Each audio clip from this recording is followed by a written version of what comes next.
Welcome to Intimacy Evolution with Brianna and Mark Carey, where they discuss desire, intimacy, and how to embrace the changes within your relationship.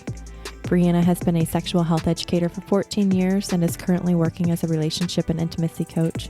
Mark is a licensed professional counselor and has been running his own private practice for 6 years. Together, they have 2 young kids and have dealt with the many ebbs and flows during their 15 years together. Intimacy evolves over time, and that's okay. Let's talk about it. Hello. Welcome back.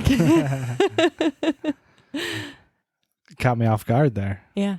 I didn't know where you're going. I was waiting for you and then you didn't. And so I... Okay, here we are. Yeah. Back again. Okay, I will not sing. Anywho. Hi, guys.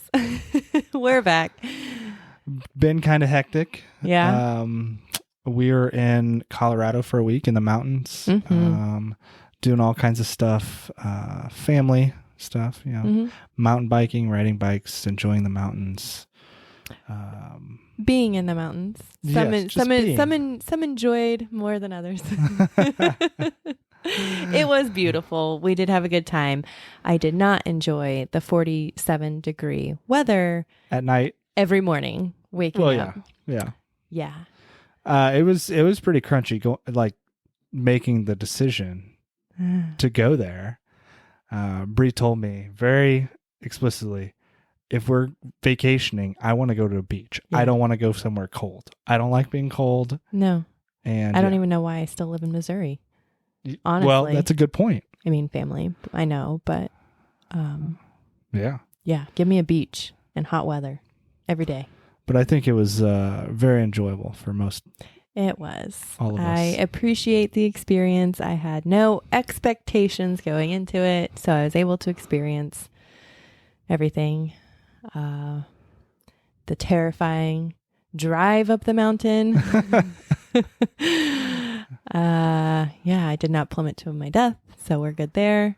Yep. Went to Red Rocks. Yes, that was amazing. Watched the Black Keys. Very beautiful. It was amazing. It was a full moon that night too, so it was really cool. It was like a red moon, like literally. Red moon in the Red Rocks. Yeah. We were not prepared. If anybody's ever been or ever go. There's a lot of fucking stairs. Lots of stairs. You like park, you go down to the bottom to get in the venue, and then you got to climb 500 stairs. I don't even know how many stairs just to get in the venue. Ends. And then you got to climb to your seat. And then every time you got to go to the bathroom or get a drink or anything like that. You just don't do it. You have to either go up or downstairs. You have to choose. Do I want to climb up the stairs to come down, or do I want to go down the stairs and then I have to climb up again? Yeah. Well, I think at the end of the night, my watch said 38 flights of stairs climbed. It was insane. Yes. So, but overall, it was amazing. Turned out to be a beautiful night. There was a lot of rain on the drive there because we were an hour away from Red Rocks. Yeah. The whole time we're driving down this treacherous mountain, I was telling Mark, but mostly reassuring myself. I'm like, you're doing great, babe. Great driving. Not looking out the window at all. My responses were, I know. Yeah.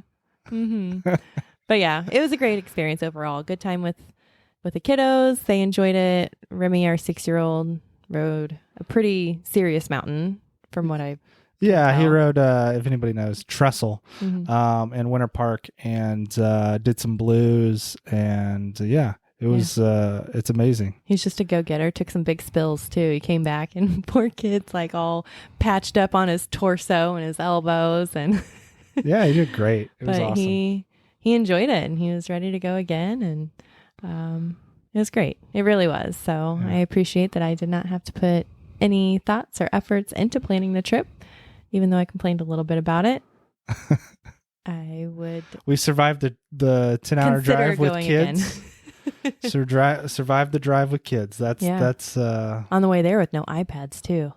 Yeah, because they no decided, electronics. Yeah, they decided not to work on us for us, and so we had to do the whole drive out there with no electronics, and they were champs. Yeah, I mean, we honestly we don't do a ton of electronics, but We do a couple hours here and there on a long drive like that. Yeah. But just to get some peace and quiet. Mm-hmm. A couple hours of peace and quiet goes a long ways. Yeah. So, Anyhow. then we came back. back. Jinx. And we had an awesome event called Wake the World. Yeah. Where we take kids out on inboard ski, wakeboard boats. Mm-hmm. The wakeboard community comes together and volunteers their time for the day, and we work with the Boys and Girls Club in Kansas City, and this is something that's all over the country, which is really cool. And we've been doing it for about 8 years now. Something like that. You've done it more. I had, a couple summers where I was like pregnant and then babies. So, but yeah, overall, just the community was amazing.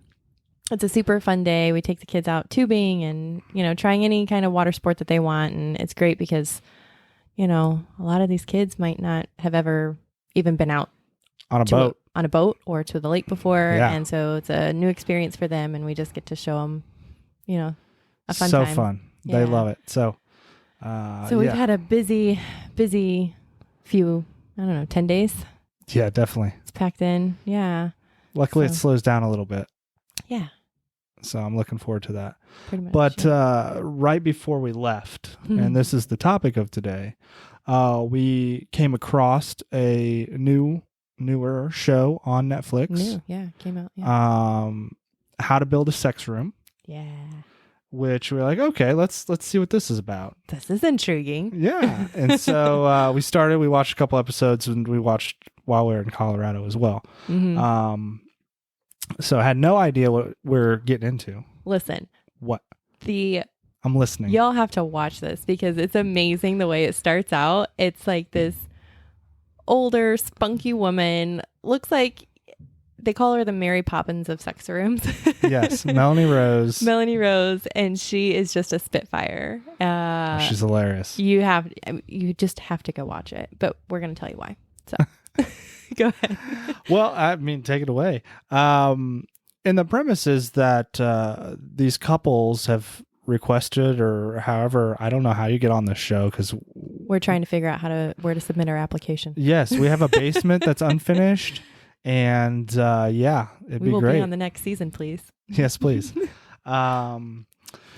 So she comes in, looks at their space, talks to them. And the thing that floored us was just how much more beyond just building a space for these couples. Yes.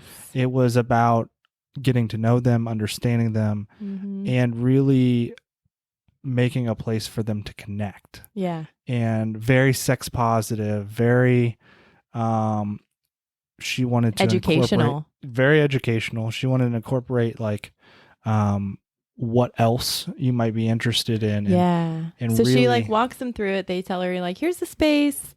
Here's what we're thinking. Here's some of the things we like. And then she's like, okay, well, I've got my bag of tricks. Let's see what kind of things, tickle your fancy. And, she goes through a couple different things and sees what kind of sparks in them. And then the really cool thing is she creates experiences or like takes them on a field trip, so to speak. Yes.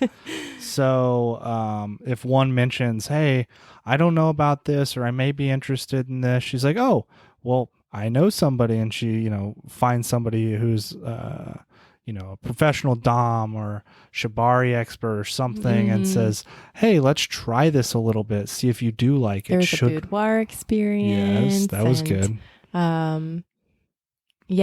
Just really cool. Kink guides is what we saw at the title. I'm like, okay, tell me more. What's that? Yeah. But yeah, just exploring and explaining the different, techniques or tools that you can use and things like that, like how to use a flogger appropriately and, impact play or whatever, which was really cool. Yeah. And some of the couples were like, hell yes on that.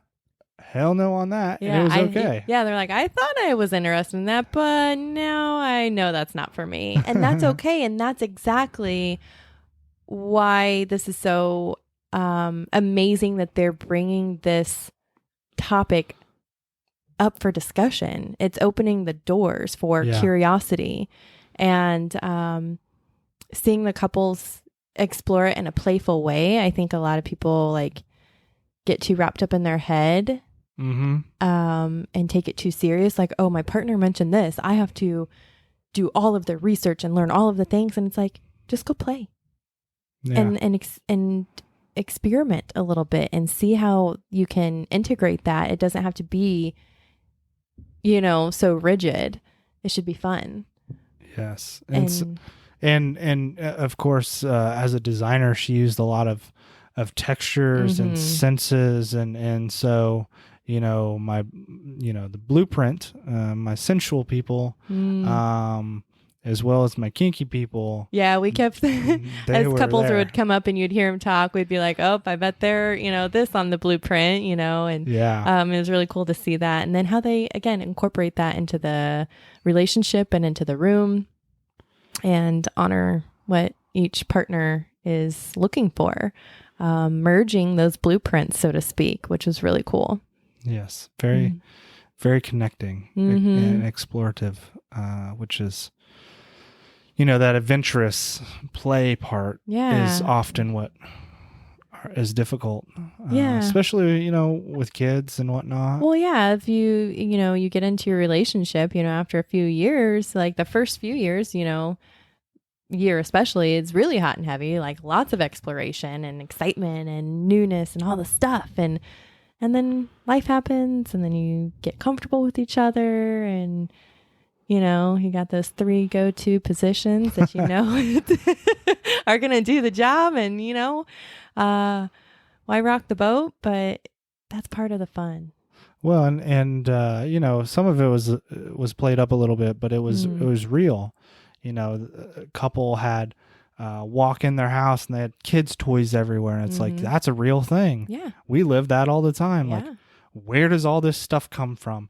Random kid stuff in our bedroom. It's like, why is it in here? Oh my gosh. I told you the other night, I'm going to start a series. The random stuff my kid brings me in the middle of the night. Yes. and then another couple, it was like, they had piles of clothes and it's like, laundry. What do you do with this? Yeah. And that ends up in the, their bedroom. And then when, and then they also had 2 TVs and they were just completely separate. And how do you have intimate connections in a space that doesn't allow for that? And so I think the whole premise behind this was to be intentional and create a space where you can have that connection and intimacy with your partner or yourself, because they did have a single woman on there as well, which was amazing to see how they navigated that and her, coming out of a 20-year relationship, newly divorced and exploring herself,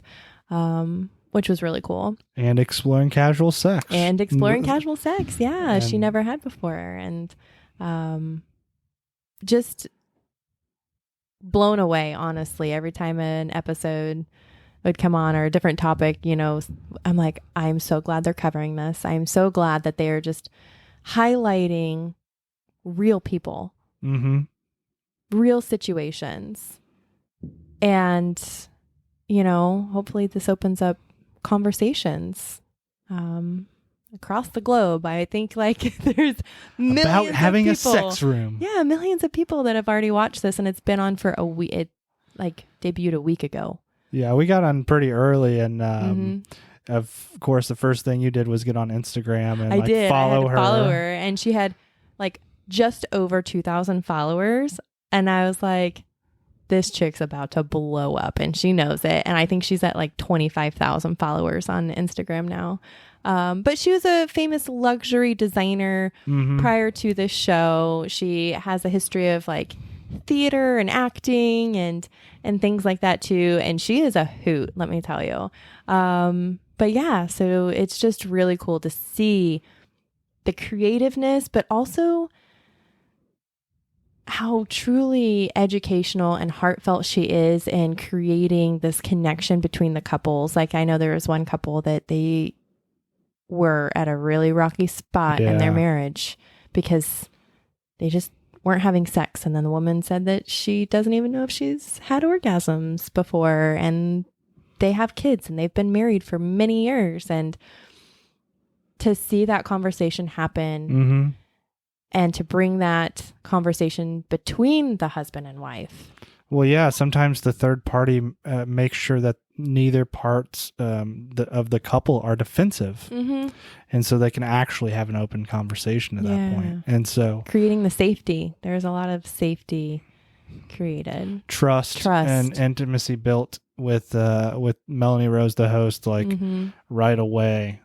Because a lot of people said, like, she really heard them. Yeah. She was there listening to understand and try to understand them, not just, for the show. Yeah. But I think, of course, they were very intentional, the producers or whoever, of getting a number of couples that were different. Yes. That nice variety. Yeah, that people could connect with. And so that was very great to watch. Very inclusive. Yes.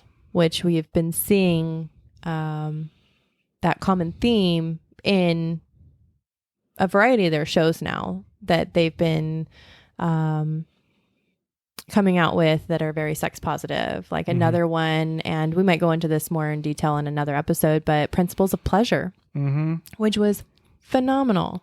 And then Sex Love Goop, which I know we've mentioned before. That's where we discovered the erotic blueprints. All of these are just very inclusive with their guests on the shows. So yeah, well, and some things to take away from the rooms. There was without giving too much away. Without giving too much, yeah.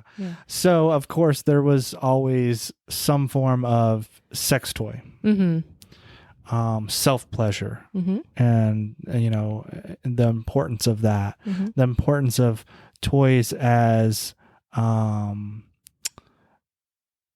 supportive and helpful and not as replacements, but very much, there's some great books out there talking about how pleasure works and, essentially orgasm comes from enough stimulation in the nervous system. And however someone likes that, it doesn't, at some point it doesn't really matter. It's the accumulation of all that, the buildup in the nervous system. And that's what causes orgasm. So, the use of toys is helpful. What else? Oh, they had different things like, bondage and sex swings and the St. Andrew's cross and different things like that. One thing that was really nice was the Tantric Shay. Yes. Shay's Lounge, which is great for height differences, different positions and things like that. We are the same height, so we don't really have that, but it still looks wonderful. Yeah. Just different things to help incorporate. There was a shower in one of them that was just amazing. Yeah. That was also the one that was behind the bookshelf, so no one could find it. Stop giving away all the stuff. Hey, that's cool. It is really cool. Yeah, it's like, the mystery. Which book do you pull to go behind? But yeah, it was just overall a phenomenal show, well put together. Cannot recommend enough. And, we invite you to check it out and just go into it with an open mind and see what conversations come up for you. Things. Talk about it. Yeah. If you want to talk about it some more, reach out to us and say, hey, we saw this. What the heck would you do? How does this actually work? Explain most They of do. It. But it's just, again, a great conversation starter, which is how you have a good relationship, deeper relationship, connect with each other. You have to talk. I like it. I like it a lot. Yeah. Lots of conversations about what our sex room would look like if we had one. And I imagine that's what a lot of people... Let's be honest. We've already talked about this before this was even a show. So we were like, true. Where's my notebook? I am jotting this down. Most of it was already in there. There was a couple things where like, yeah, we would definitely add that. Yeah. But most people might not be able to have a separate space. Correct. So let's talk about some ideas on how to create, because I think, again, the whole premise behind this is creating that intentionality for intimacy. Mm-hmm. And I don't know the statistics off the top of my head, but I think you said you were going to look them up and you did not. Challenge accepted. But there is significantly less sexy time that happens when there are TVs in the bedroom. Go ahead. Schedule time together. Put the electronics away. Put some stuff in your space. You know, they have the color changing light bulbs now. Like, get light bulbs. And if you're feeling into it, then maybe you put like a blue, because you're kind of like testing out the waters, and your partner walks in, they're like, blue. They're thinking about sexy time. Okay. How do I feel? You get to check in with yourself. Be like, yeah, I could do that. Here's how I can get there, and communicate that with them. Or if, you know, you guys scheduled it and you know what's happening, turn on that red light or whatever color floats your boat. But use some visual cues, you know, have textures. Turn on the red light every night. There's no testing the waters. It's just like, we doing this? You're ridiculous.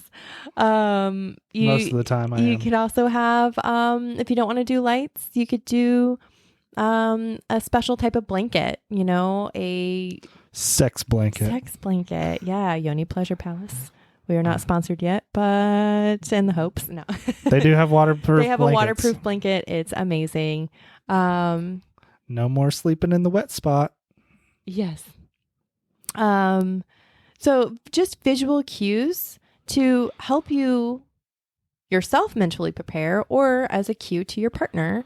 Hey, this is a soft lead in, you know, rather than like, hey, you want it tonight? Ha ha ha, you know, nudge, nudge, wink, wink. Like, this dick. Oh my gosh. What movie is that? I don't know. It's Paul Rudd though. It is Paul Rudd. You can't go wrong with him. Anywho, so, you know, you can still create intentionality and create your own sexy space without having an entire sex room. Work up to it. Yeah. If that is sometimes you got to wait till those kids get out of the house. Yes. That's what I'm, you know, then every room's a sex room, I guess. That is what we've heard from friends. Yeah, that's not us. We're far, far from that. Far from that, but we have heard from friends. They're like, yeah, you know, nobody's here, so why not? I'm like, okay, hopefully you sanitized that before I came over. I kid. Kind of. But yes. So how to build a sex room. Highly encourage you all to go check it out. Have some conversations. Explore. What? Follow Melanie on Instagram and send her messages that we need a sex room next season. Yes. Flood it with just like these people. These people right here. Yes. We heard about you from them. Mm-hmm. Yep. You're so ridiculous. Hey. The power of social media voice. Yeah. Manifesting. Putting it out there. Definitely. Oh my gosh. All right. You got anything else? I think that's it. Yeah. For right now. Trying to think of what's coming up. We don't know. Don't know. That's a good point. If you have any suggestions, feel free to email me, DM me on Instagram, anything like that. We do have stuff, but we just don't have it solidified what is coming out next week. When are you open for new coaching clients? I am opening that in a couple of weeks. So, yeah. Yeah, you heard it here. So stay tuned. Yeah, book club starting also. So I got a book club and I got some individual coaching available. So super excited. All righty. Until next time. We'll see you next week. Bye. Thank you so much for tuning in. We hope you enjoyed the show. Make sure to hit that subscribe button so you never miss an episode, and we'll see you next week.